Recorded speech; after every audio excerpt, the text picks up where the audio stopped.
Get my 6. What's up, everybody?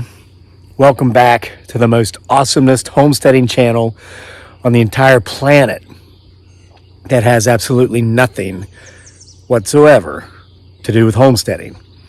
So guys, I'm going to take you on a tour this evening. As you can see, things are very beautified here in Central Virginia, right outside of Charlottesville here. We're into the month of June now. Nope, no haircut, just got it in a ponytail.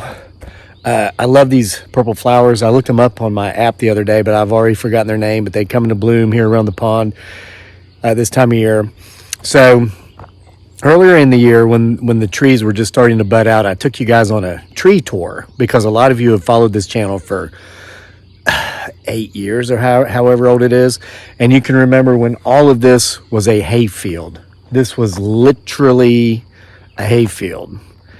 And now clearly it's not. Some of it we've reforested. We've got fruit orchards we planted, just done a lot of magical things with it. And now that everything's out in full bloom, I'm going to take you on a tour and just show it to you. I've got the phone on a tripod here because I hope to put this phone down at times and then go stand by some of these trees just to show you, put it in perspective how big they are. I'll start with this weeping willow. What an amazing story that is. Then we're going to get on the tour. I'm going to reverse the phone, talk mostly about the trees, look for him, her, it, or they, and tell you some pretty neat stories. Wait, got to lock them.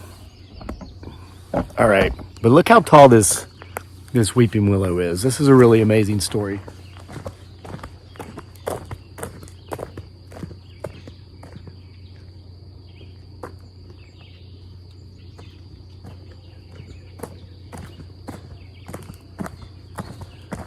So you see that in comparison to me, I'm like 5'10", so that thing's like 18 feet tall. That tree started out as a stick, 1 foot long, about 6 years ago. We cut down a weeping willow tree for some of our friends that was in their yard.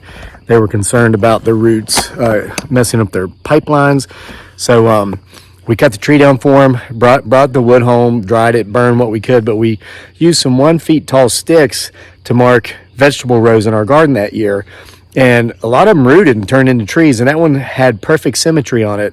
So the next year I took it out of the garden and planted it right here beside the pond because those roots love water. So 6 years ago it was a 1 foot long stick. Now it's a 20 feet high tree. Isn't that something? I'm excited for this tour. Let's go ahead and get to it. Okay, let's get to it. Here's the pond. Beautiful rose bush there. This ash tree wasn't even there when we moved in. It just started growing and we left it, and it's gotten huge. But I'm going to show you a couple things here before we even go over into the orchard there that we planted. Yes, that used to be hayfield. That was part of a hayfield. Check out my blueberries.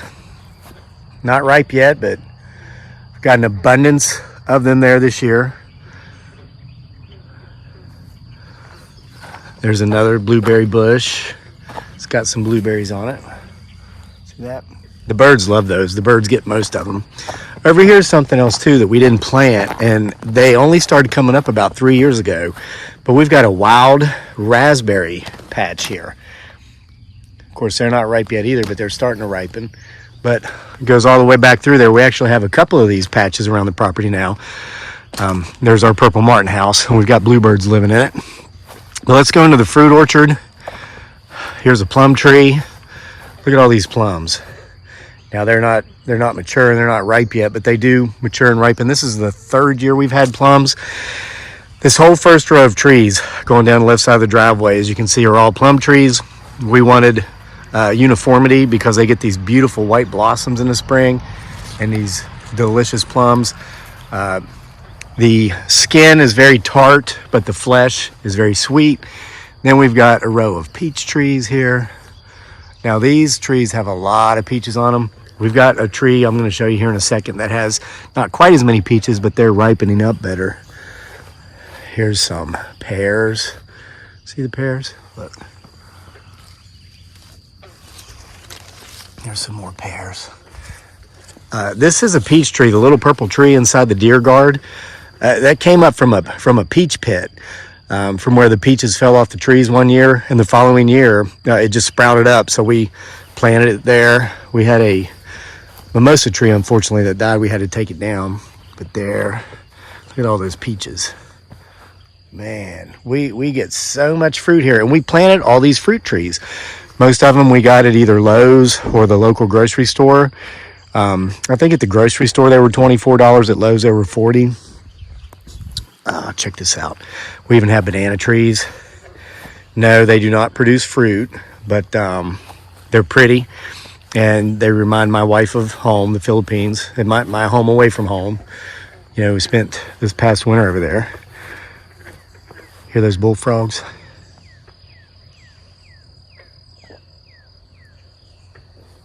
All right, let's go down here through the orchard. Again, there's an 18 to 20 feet tall pear tree that was 3 feet tall when we planted it. It's got pears all over it. Gosh, look, the pears are already starting to weigh that limb down. This apple tree's not doing too good. Might take it out of there if it doesn't produce. The deer got it a couple years ago. More pears. More plums. Look at all these plums. Now the wildlife gets the majority of our fruit, and we don't mind.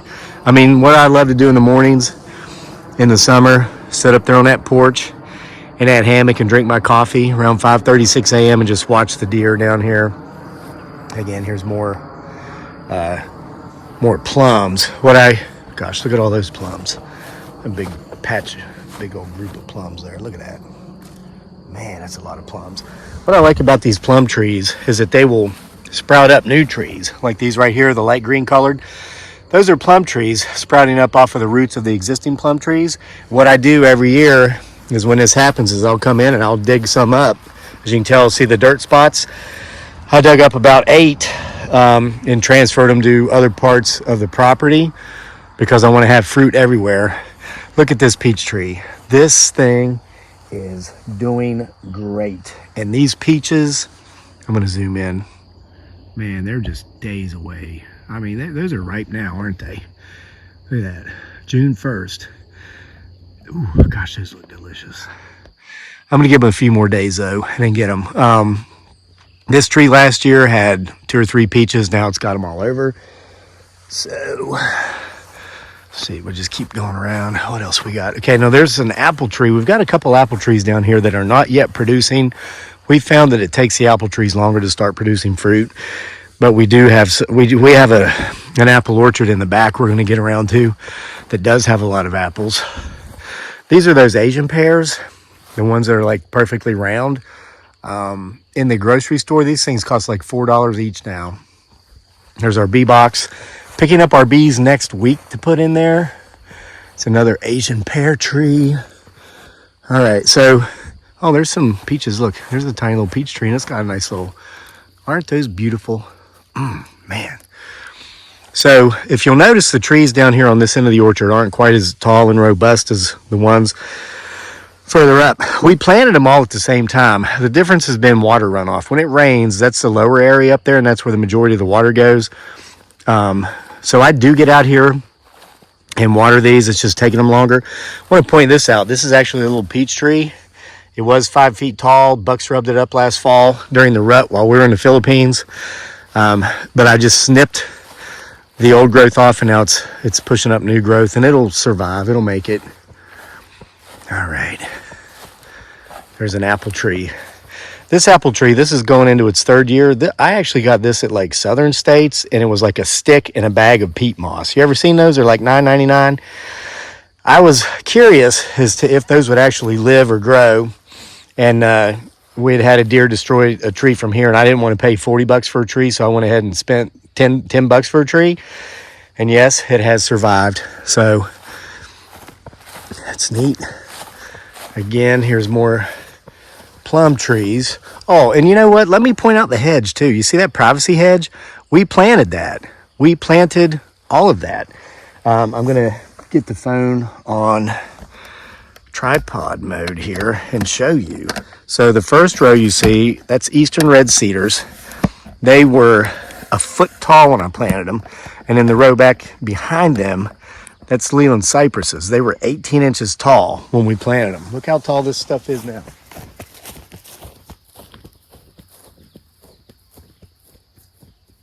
I mean, this cedar tree was literally only halfway up my calf.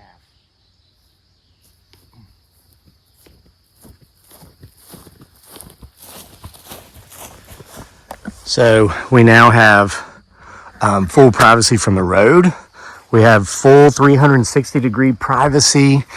There's one spot where you can barely see a neighbor's house, and I put even more eastern red cedars in there this year and last year and the year before that, and we're about 18 months away from not being able to see that house. And it's nothing against anybody, just everybody wants their privacy, right? Us just like everyone else. So these trees here, that one got some damage on a limb from that locust fell. There's the limb. But these are pears. Look at all these pears. See that? Pears everywhere. Look at all these pears. Yeah, we planted these trees our first year here. This is the first year this one actually has pears. As you can see, it's got a ton of pears. So we're gonna make our loop through our man-made forest. So I'm gonna show you if I can zoom in on it here. There's my motorcycle. That's Piglet in my chair, my sitting chair. I love to sit up there most evenings when the weather permits and just watch this field where my son Daniel and I played football all the time. And by the way, we had our last game of the season today and we won. It was a hard-fought game. Look at all these pears. We won 12-6. The other team almost scored to tie it up in the last play of the game, but they committed a penalty, so they just ended the game.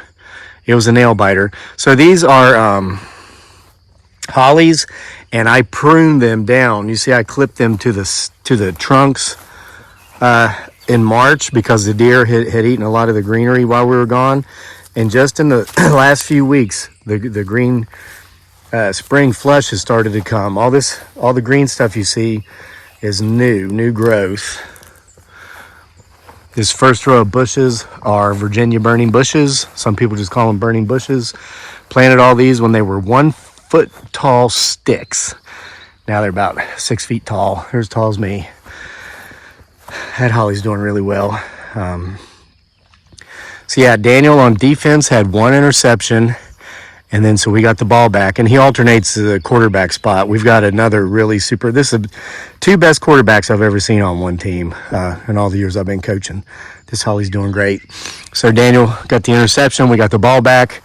The other guy, who was an excellent QB, threw a touchdown pass to Daniel in the end zone on the next play.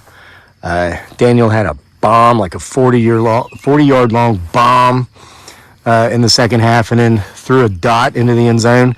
And this kid on our team, smallest kid on the team, made a diving, one-handed, left-handed catch in the end zone and barely got his feet in bounds. It was the most beautiful touchdown catch I've seen in the last 5 years that I've been coaching in this league and that Daniel's been playing. It was amazing. So it's a good way to end the season. So this is what I call our man-made forest. I'm going to walk you through it.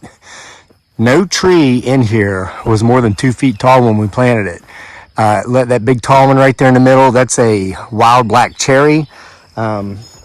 We dug all these trees up way back there at the wood line and actually carried them down here. It took us 2 to 3 years to do all this. And we actually had people laughing at us, telling we were crazy trying to plant a forest. But by golly, we got it planted. I'm putting a tripod up here. I want you to see how tall this cherry tree is. There we go. So let me go stand under there. Okay, again, I'm 5'10".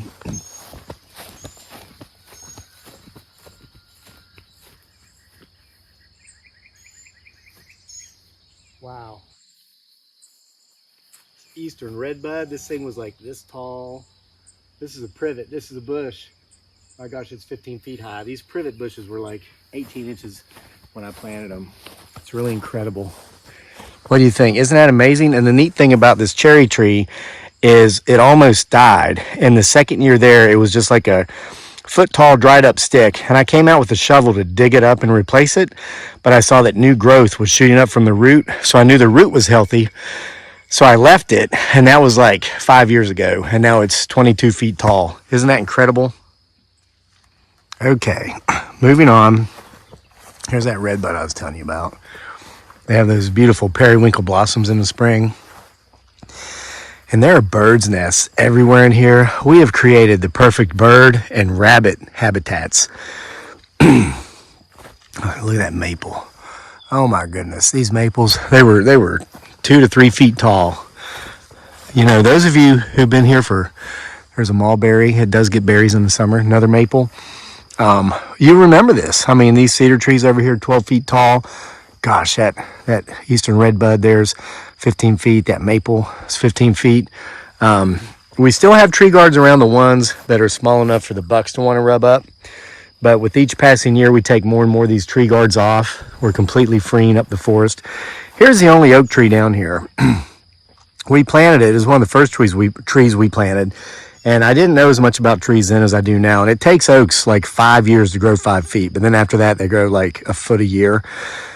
So this thing's finally just over 6 feet tall. It's going to be well worth the wait.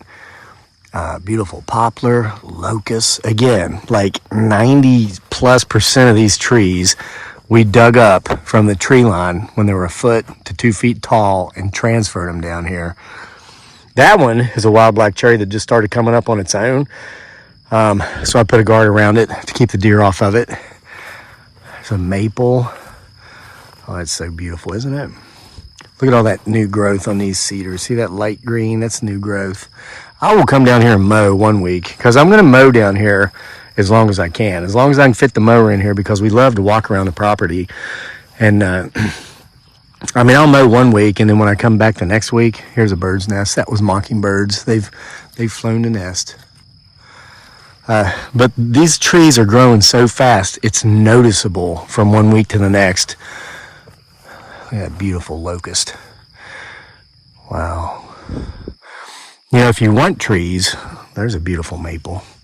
If you want trees like this locust, we have a lot of locust over here. And those plum trees, we actually bought those from the state of Virginia Forestry Department. Oh my gosh, I heard a cow over there snort. I thought it was a Bigfoot Sasquatch. Never know what you may or may not see around here, especially as darkness falls. But you can go to your state department's forestry department online, and they usually sell trees. I know they do in Virginia, the Carolinas. You can get like 100 trees for $100. So we did that with locusts, plum, and some pines I'm getting ready to show you. Wow, this is just incredible, isn't it? See this one? This is a poplar. This was growing up beside our porch about 3 years ago. It was about 2 feet tall. My wife told me to cut it down, get it out of there, because it was in the flower bed. I liked its symmetry, so me and my son Daniel and I dug it up, brought it down here, and put it in our man-made forest. Here's our man-made forest, panoramic view. There's a walnut tree coming up in there. There's a privet bush, but that walnut tree, I just noticed, that's probably from where a squirrel planted a nut. I'll keep the walnut tree over the privet. So here's some of the locust trees we put in here from the state. And I just kind of let this go because these trees this is a very dry area and these trees weren't doing too well. So I just stopped mowing and everything, trying to give them the best chance they could have. And we get a lot of deer bed down in here, a lot of rabbits. Over there's some cows. See the moo cows?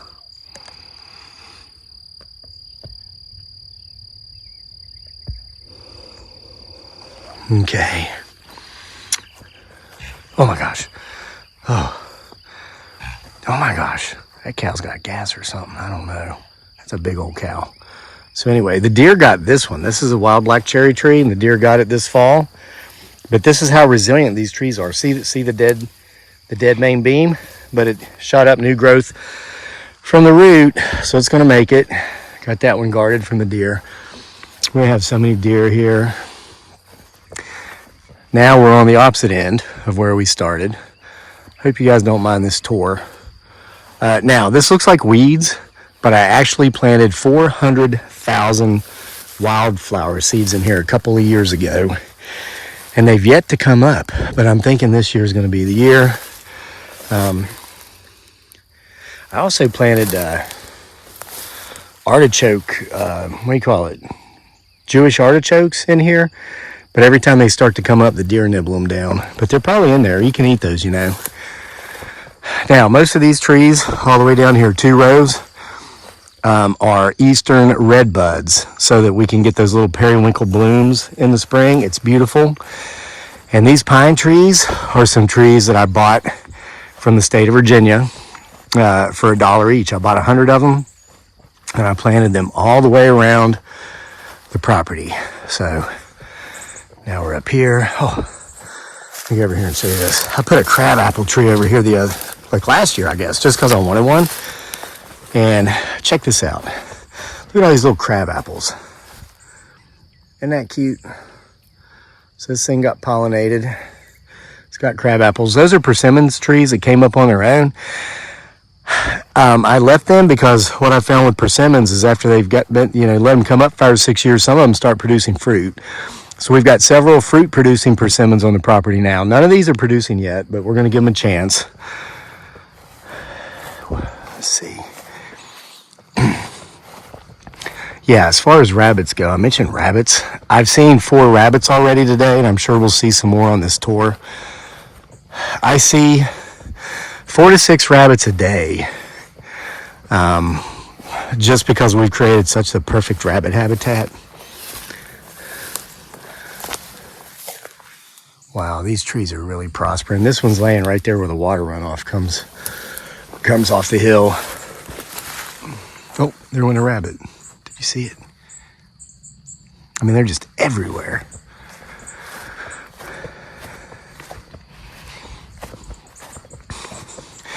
The deer and the rabbits, they like eating this new growth from the pines, especially in the winter when there's not a lot of green stuff out there. So I recently sprayed these with deer repellent, and the new growth's coming back. It's all about keeping those root systems alive and healthy.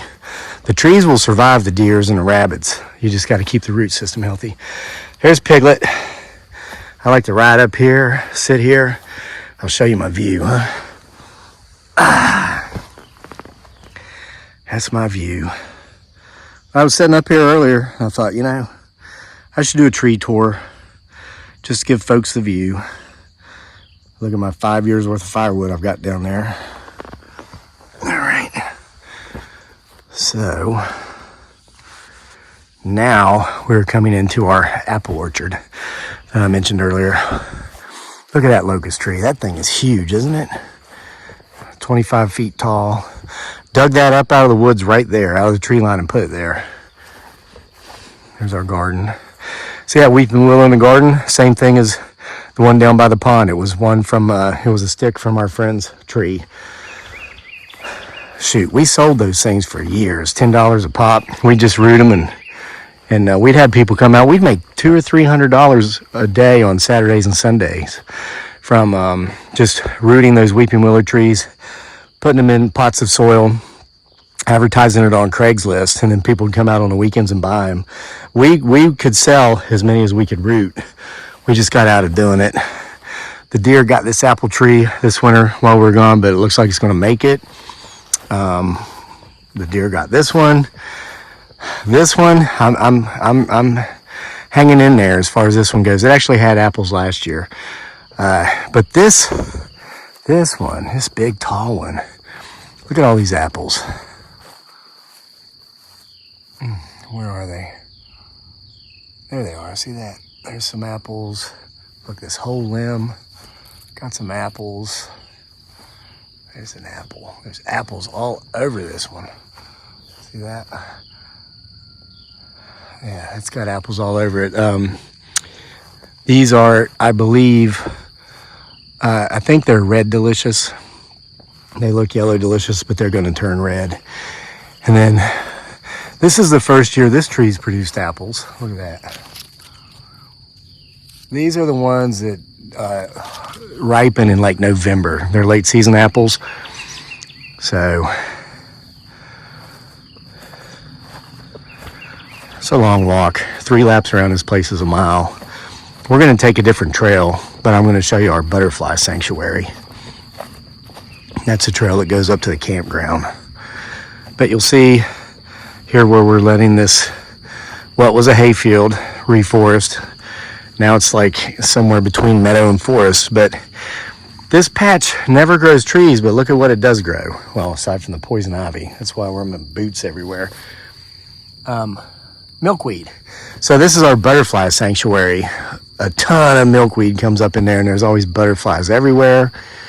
And then, let's see, zoom in on this tree, or at least point at it. This is one of the persimmons that grows fruit. Last year was the first year it produced fruit, and it just had persimmons all over it. The deer love that stuff, and so do I. Big old tall poplars. You know what, just to show you how tall these trees are, I'm gonna put the phone down and walk up into them, and then come back, and then we'll take the upper trail. I mean, this is just insane. So this September, this October will make 8 years since any of this stuff has been cut for hay. October this year will be the 8-year no cut anniversary. Trying to make sure my phone doesn't fall. All right, well, look at how tall these are. Can you even see the top of that one? Not really. Let me back it up some.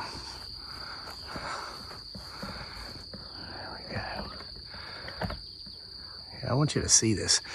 8 years worth of growth.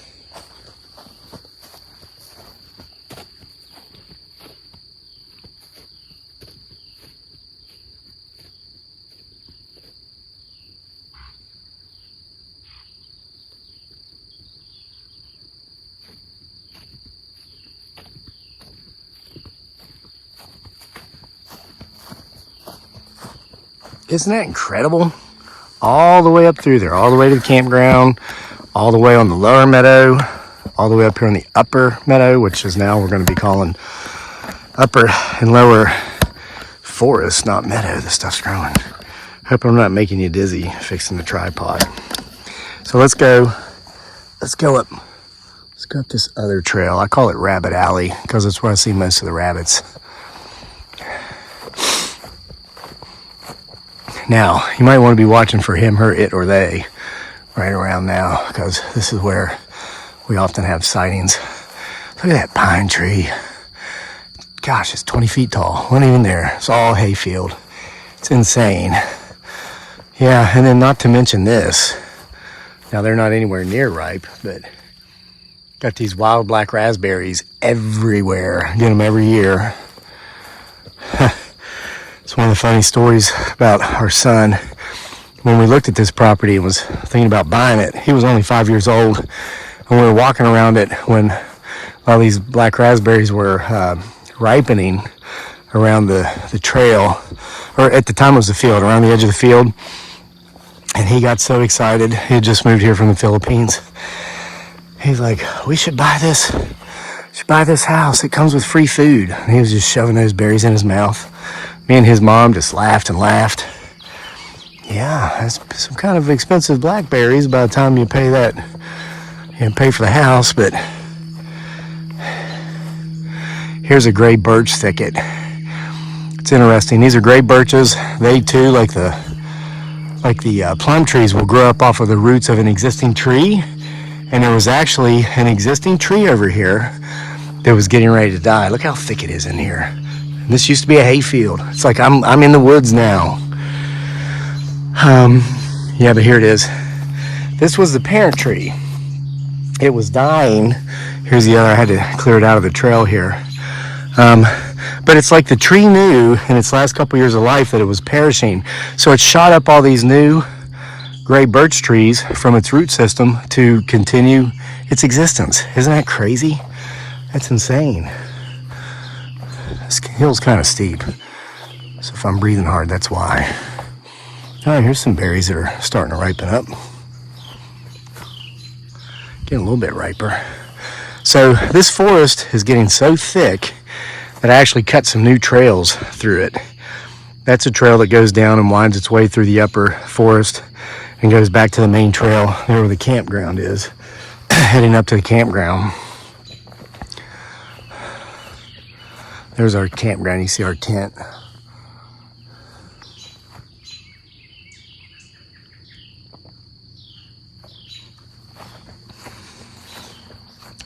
It's pine. Got excited one day a couple of weeks ago because I was sitting up at the campground and I counted 8 pine trees within sight of me, and we didn't used to have any. 8 pine trees that I did not plant. We didn't plant any of this stuff that you're seeing. Down there's a house. I'm telling you, this is a steep hill. We didn't plant anything you see in there. We just let all that come up on its own. I hear something. Probably a rabbit, maybe a Bigfoot Sasquatch.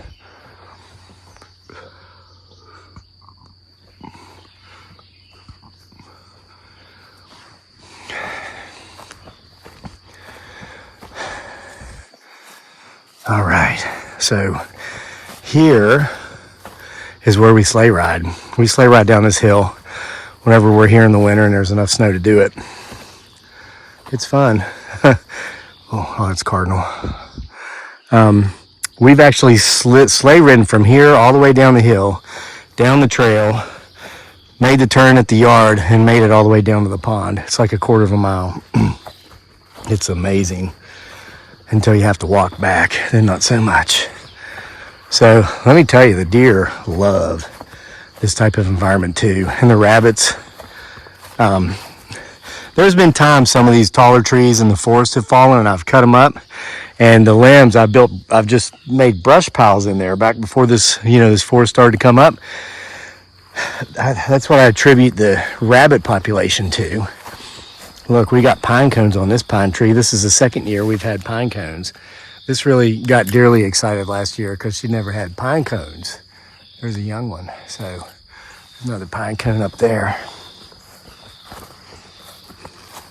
So here's the campground. Some apple trees. These have never really done well. I think there might be a couple apples. These are the first trees we planted on this property. The first weekend we were here, we planted these apple trees. Didn't really put them in the best spot. It gets very hot up here, and these kind of bake in the sun, and we kind of don't get around to watering them as much as we should, so they haven't really prospered. So here's where we were, way down there. There's some firewood. That's from a pine tree that fell down in our backyard. Here's the fire pit. I built this. We put our tent up in the spring when the weather gets nice, because there's times we'll just be sitting around the house, be like, hey, you guys want to go camping? And somebody in the family will say it, and so we come up here and camp. So we always have stuff in there ready to go.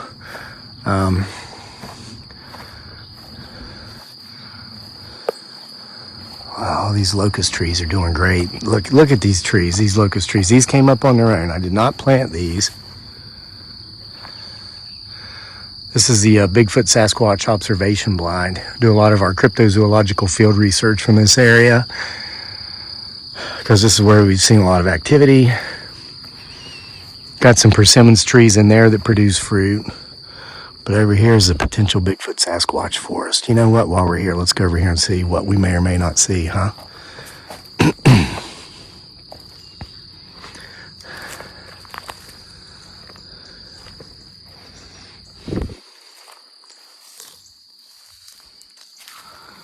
Go in here and do some zooming and panning. Oh, it's dark under this canopy, isn't it?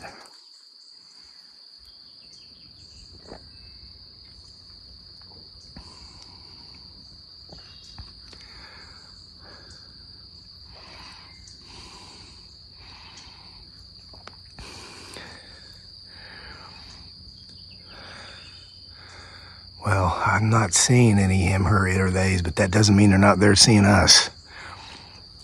You got that X right there. And then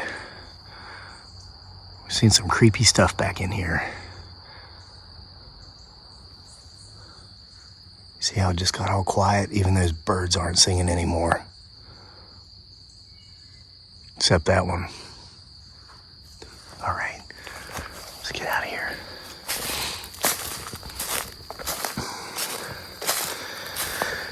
Here's an example, one of those brush piles. Underneath those brambles, which are black raspberries, I piled a bunch of tree limbs from a pine tree that fell many years ago, and when I come up here, I have this workout I do in the mornings where I run a quarter mile in between weight reps, and I do it like 10 times. So I end up running 2.5 miles and doing all these different reps. But I run this loop here, and see, I got some brush piles down in there too from trees that I've cut up, and so there's rabbits everywhere there. Big giant brush pile here. But usually when I make this tight turn here to run up this trail that I just made last year, there's rabbits in it, and then they always run up into there. But yeah, I saw that this forest was going to grow up, and it would be unmanageable to get through until, another half a dozen years, until the canopy blocks out the sun and kills off the weeds and the briars. But I wanted to be able to come through here before then, and I planted some apple trees here, as you can see there in the cage. I just want to have fruit everywhere, all over the property. So I made these trails so I can get through here while this thing's reforesting. Here's another type of milkweed. This is the one that gets the beautiful orange flowers on it.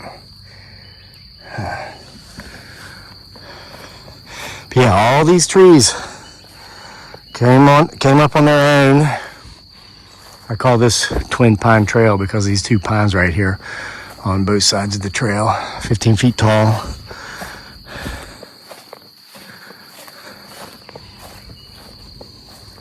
We're coming back to the campground, see? Down there's the apple orchard. Here's that other trail. This is like a POV trail walk, isn't it? But you see how thick it is in here? See how thick that is?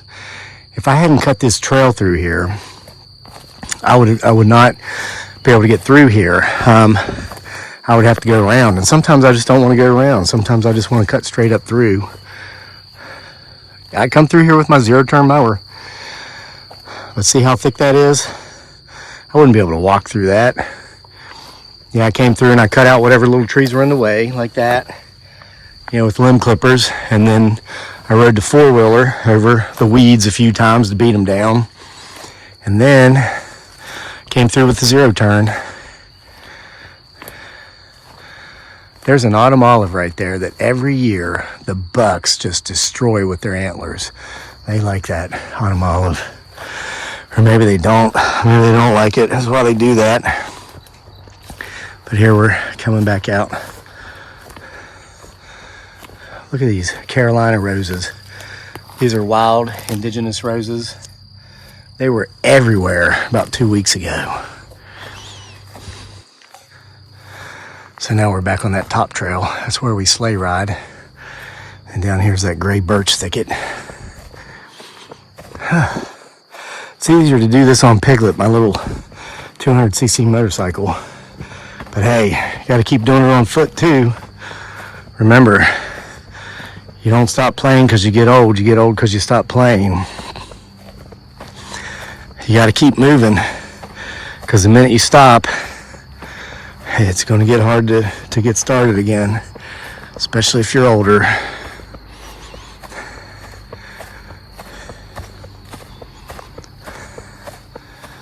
All right. We're coming back out to the backyard and the apple orchard. After dinner, me and my wife and our son, we just walk around, look at trees. Man, that's a hike. Those big trees around the house are walnut trees. They get so many walnuts on them every year. Back up here to my sitting spot.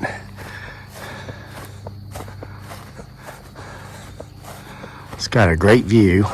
I will sit here and see rabbits, foxes, deer, an odd-looking black feline. I don't even want to say black cat because I see it about once every 2 or 3 years, and it seems long, and its tail seems long.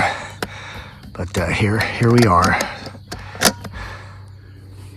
So there you have it, folks. I hope you enjoyed the tree tour. I do this a few times a year. I'll do it again in the fall when the leaves have changed colors. And yes, I maintain this entire property, the lawn, everything. See, mowed, all the tree planting, the pruning. Up until this year, I have done the maintenance all on my own.